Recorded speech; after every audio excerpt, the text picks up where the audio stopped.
Welcome to the Cabral Concept, where board-certified naturopath and integrative health practitioner Dr. Stephen Cabral shares how he was diagnosed at the age of 17 with a life-altering illness and given no hope for recovery. It was only after studying and traveling all over the world did he discover how to combine ancient Ayurvedic healing practices with state-of-the-art naturopathic and functional medicine to fully rebalance the body and re-energize it with life. It's time to discover how to get well, lose weight, and finally feel alive again. And now, here's your host, Dr. Stephen Cabral.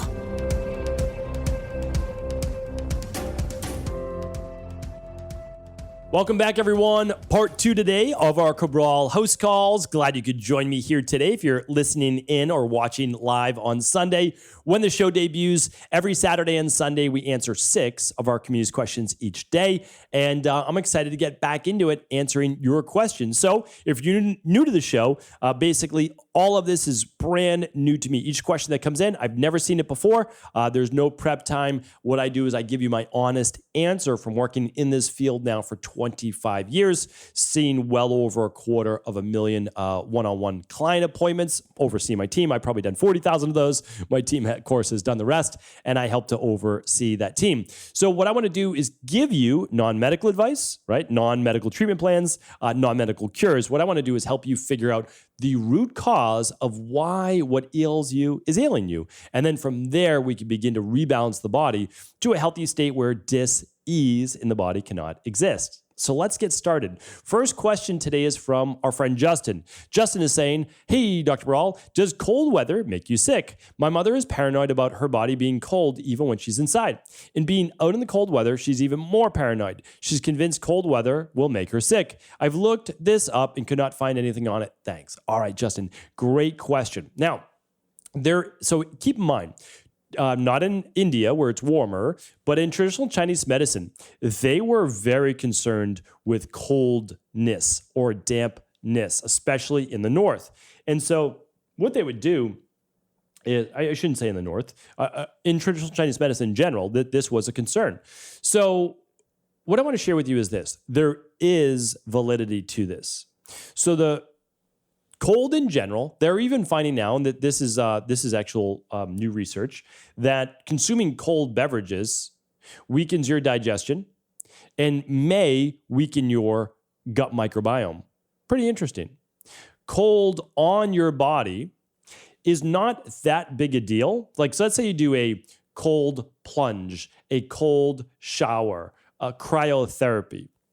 Okay, it's short period of time, as long as you don't overdo it, not a big deal in those instances, or whether you're listening to Wim Hof breathing or et cetera, because you're producing large amounts of norepinephrine, which is an immunostimulant. But again, people don't like to share the whole story with you. If you're exposed to chronic cold and you get a chill, so if you do a cold plunge and you get a chill, it's very bad for you. And yes, you can get sick because then that weakens your immune system. But if you're huffing and puffing and you're stimulating your adrenals and you're in the fight or flight, sure, you're going to be producing a lot of norepinephrine, right? And there's all sorts of different breathing techniques. I mean, literally monks have shown that they can melt like frozen ice or snow when they're sitting in the snow. So again, I'm not going to get too deep into that today, but your mom, she shouldn't be paranoid because paranoia and anxiety weaken the immune system as well. But they found that the secretory IgA, so the first line of defense, the immunoglobulin A, in the mucus secretions of the nasal passages can shrink and less can be produced in the cold. But again, this is if you are chilled, if you get cold. So if you stay in a cold plunge for longer than 3 minutes or 4 minutes or whatever your body can tolerate, or it's too cold, yes, that actually weakens your immune system and you can get sick. Doesn't mean you will get sick, but it does mean that you can get sick. My opinion for most people is err on the side of being warmer. Err on the side of being warmer. And if you're going to choose between a sauna and a cold plunge, my recommendation is always sauna for so many different reasons, but we'll talk about that on a different podcast. Doesn't mean that I don't think cold therapy is beneficial, but I just think most people are going to be much more adapted to sauna and get more benefit. All right, I could go on and on about this, but that is what I recommend. There's like a little caveat: when you're sleeping, you want to be on the cooler side. But for the most part, yeah, you want to stay warm. But you don't want to be anxious about it. You don't be worried about it. The cold air is not going to make you sick. You getting chilled can weaken the immune system. All right, Faye's up next.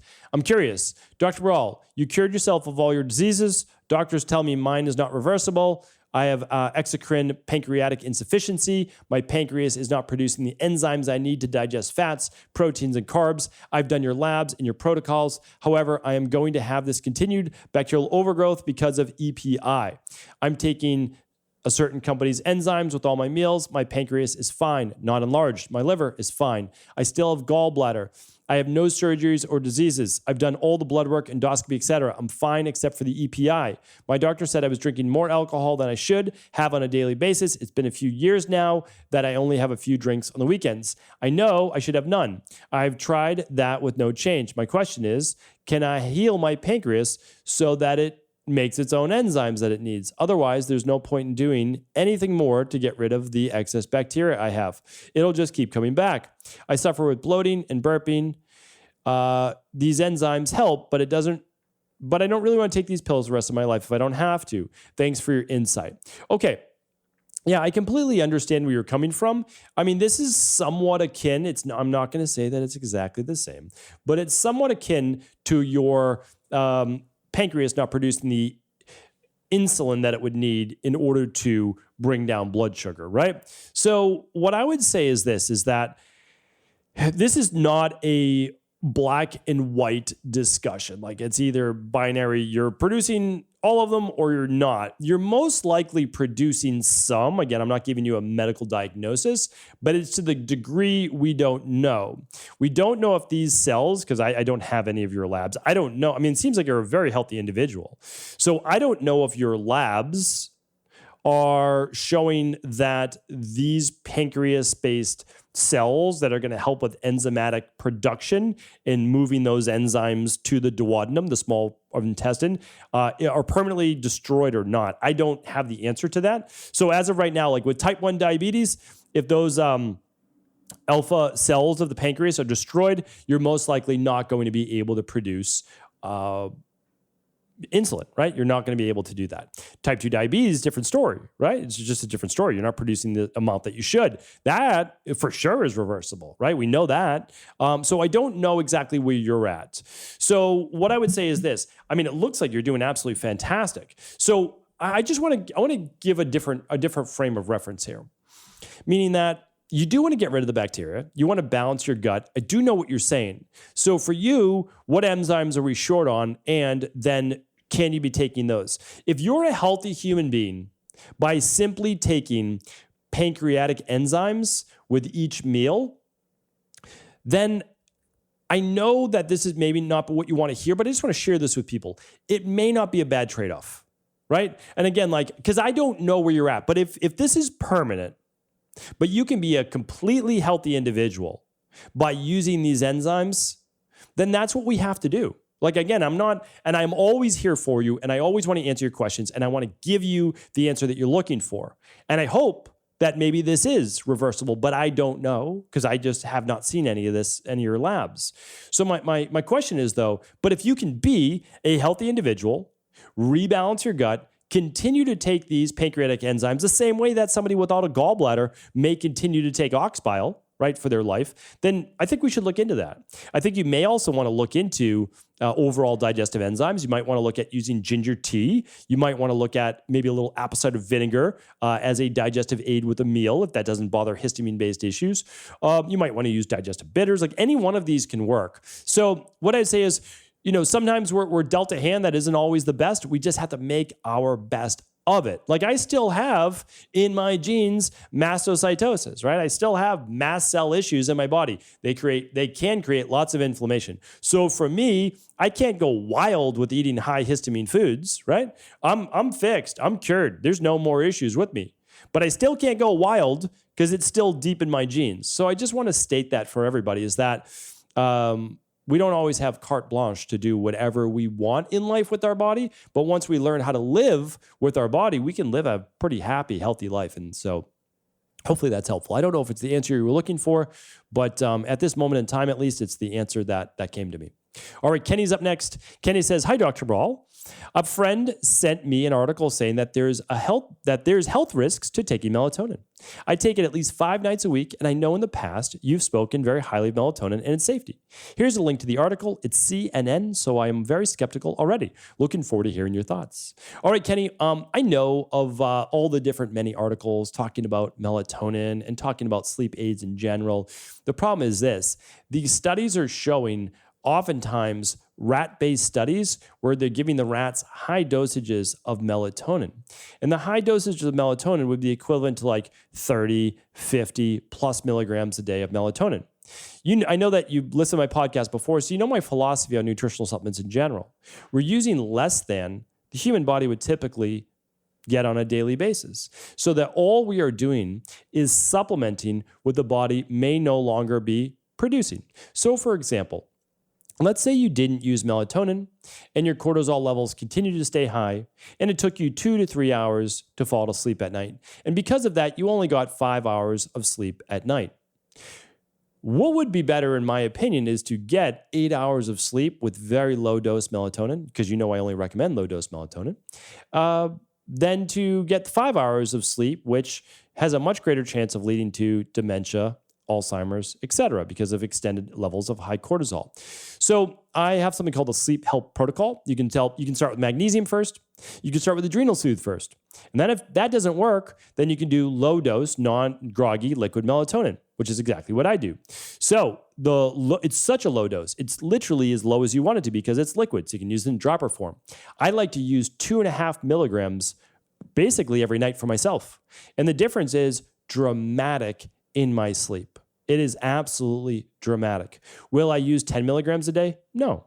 Will I even use 5 milligrams a day? No, only when I travel. So if I travel, like I'm about to take a trip to the West Coast and I want to set my sleep schedule how it should be, then I will use 5 milligrams, and that's for a total of 3 days. And then it's back down to 2.5 milligrams, which is 1 dropper. So I know I've read all the research back and forth. Remember, people trying to scare you. And they also lump it together with prescription drugs. You can't lump the studies together with prescription drugs. That's crazy, because prescription drugs don't allow you to get into the same deep sleep and REM sleep that liquid melatonin does. And again, you can track these things with something like an Oura Ring or another company. So nothing wrong with asking these questions. I think they're great, and I'm always happy to answer them for you. So hopefully that was helpful. And again, keep in mind, I think every media source is a little, the ones that are paid by all the drug companies. You have to be a little careful, right? We have to be careful where their funding is coming from. All right, Alicia's up next. I think it says Alicia. There's a J in there, but it might have supposed to have been an I. All right. Hi, Dr. Brawl. I love your podcast, and I've learned so much from it. I've had candida overgrowth and other gut issues that I've been working on. I've done a couple of protocols for candida and parasites in the past, but not yours, but still experienced lots of bloating. I take probiotics daily. One of the probiotics I take is Saccharomyces boulardii. I know it's a good yeast, but it's still a yeast. My question is, can Saccharomyces boulardii make candida worse? I also had to take an antibiotic recently, rifaximin, or Zafaxin. So I want to bring good bacteria to my gut now. Will I benefit from S. boulardii, or can it make my candida worse? I just purchased the complete candida metabolic and vitamins test from you, and we'll retest for candida to see where I stand. I'm curious about the good fungi and candida interaction. All right, great question.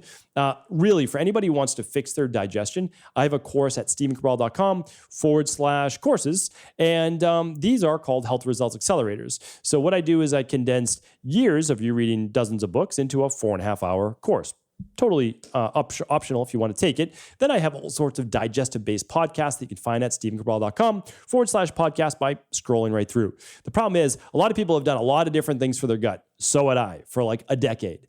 If you are not doing the CBO protocol, you are not doing the CBO protocol. And I say that without ego. I say that without any hedge. It's not the same. You can say it's like it, but it's not. We were the innovators of digestive-based protocols because you're looking at one of the worst digestive patients in the history of the world. I had candida so far overgrown, it went in my stomach and up my esophagus, and they could see it on an endoscopy. It was so bad. I had massive candida overgrowth, massive H. pylori, and massive SIBO. I went through all sorts of different things, and they didn't work. It took years for me to formulate the CBO protocol. I literally give it, like, you can see the whole thing right there. It's right at stevencabral.com/CBO. You can purchase it individually. You can work with your naturopathic doctor, however you want to do it, but there really is only one. There is. And it's not expensive in the grand scheme of things. It's like $99 a month. I know it's $100. I get it. I totally understand that. But to my knowledge, it's the only thing that rebalances the gut fully. And it's systematic. So, I mean, again, I'm not here to sell you anything. I'm really not. If it works for you and you want to do it, great. If not, I totally get it. Now, answer your question about Saccharomyces boulardii. It is the only yeast that I know of that is actually antagonistic to candida overgrowth, to yeast overgrowth. That means Saccharomyces boulardii actually goes in, pushes out pathogenic yeast, takes its place as a placeholder, and then is transient, which means then it moves out after 2 weeks, which is why we use it in month 1 of our CBO protocol. So it is a non-pathogenic yeast that does not feed candida overgrowth, does not make candida worse, and it actually helps improve it. All right? Hopefully that was helpful. Looks like we've got another one from Alicia. Alicia says, "Hi again, Dr. Cabral." And it might be Alicia. And I apologize if I'm mispronouncing your name. "Hi again, Dr. Cabral. I would love to ask you about the medicinal mushrooms and candida overgrowth. Chaga, reishi, lion's mane, turkey tail, cordyceps, etc. Can they be good for a person with gut imbalances and candida overgrowth? Or will they make my condition worse? Thank you so much for your answers. Lots of gratitude and love towards you and your family." Thank you, and same to you. So this is a great question.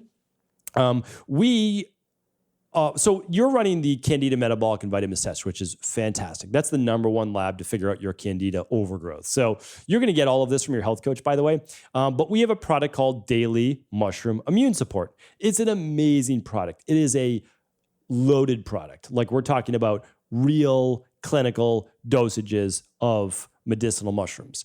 However, we do not recommend mushroom products for people dealing with candida overgrowth, yeast overgrowth, or mold overgrowth, okay? We do not recommend them until the gut is balanced. Then when the gut is balanced, then they seem to do very well. But we do not want to exacerbate anything during at least the first 6 to 8 weeks of the CBO protocol. Then after that, sure, we can start to add them in if you choose. Now, the one exception to that, believe it or not, is reishi. I've spoken about this before.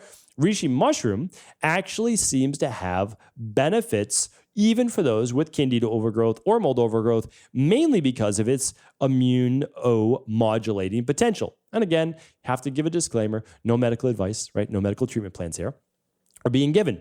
So that is it. For me, I would just say, let's keep things simple. Honestly, you're going to do something like the CBO protocol plus the citruscidal. You're going to be using a daily nutritional support, most likely omegas. And we just don't need to do the mushroom extracts right now. All right. So hopefully that's helpful. Elizabeth is our last question of the day. She's saying, "Hi, Dr. Cabral. Thank you for your wonderful wisdom. I have been a faithful follower for many years." Thank you, Elizabeth. I appreciate that. Thank you for the kind words. "My daughter was diagnosed with Chiari-1 malformation at age 2. About 4 years ago, after a fall that required a CT scan due to persistent concussive symptoms. We had an MRI 1 year ago that showed interval development of the syrinx. Because of the higher probability that it may cause irreversible paresthesias and or chronic pain, we decided to have compression surgery in an attempt to reduce the pressure in her spinal cord. She has had a follow-up MRI in the past 6 months, which has not showed much improvement in the size of the syrinx. Wanting to avoid surgery again, I'm curious as to whether you have any recommendations, not cures, diagnosis, or treatments to improve her symptoms. We are currently in PT due to her low muscle tone and poor condition. I also give her a high-quality multivitamin, D3, K2, omega daily. How would you treat this if it were your daughter? Thank you again, Elizabeth." All right. Thank you, Elizabeth, for writing in. Totally feel for you, totally understand where you're coming from, and love everything that you're doing for your daughter. I know she's in good hands with you. This is not something that I specialize in. I think we are talking about, because again, I don't go do in-depth research on this. I think we are talking about a malformation of the skull where the brain is basically the skull is not allowing for enough room for the brain to continue to grow. And because of this, there is swelling, and that may then lead to inflammation and other issues, especially like in the motor control region, in the cerebellum. And maybe that is why we're talking about spinal cord issues as well. So essentially, there's too much crowding of the brain. So in these particular issues, which it happened due to an accident, due to a fall, my highest recommendation is to look at everything in the human body for your daughter that may be imbalanced. You're already doing omega-3s, which I think is amazing. Just keep in mind with any surgeries and like that, it does act as a blood thinner. So of course, always tell your medical doctor. You're doing vitamin D3 with the K2. If you're using the daily nutritional support, it already contains the K2 in it. So it's just something to think about. You don't want to overdo the K2 because it's another fat-soluble vitamin, so that you're doing great there. You're doing a high-quality multivitamin. Hopefully it contains vitamin C. If not, you might want to get a little bit of vitamin C in there. That would be maybe one recommendation there as well. Look at the overall gut. If the gut function, you could just run a Candida metabolic and vitamins test if you wanted to. Maybe the starter kit to look at heavy metals as well. And then what you're doing is you're looking at everything that could cause inflammation.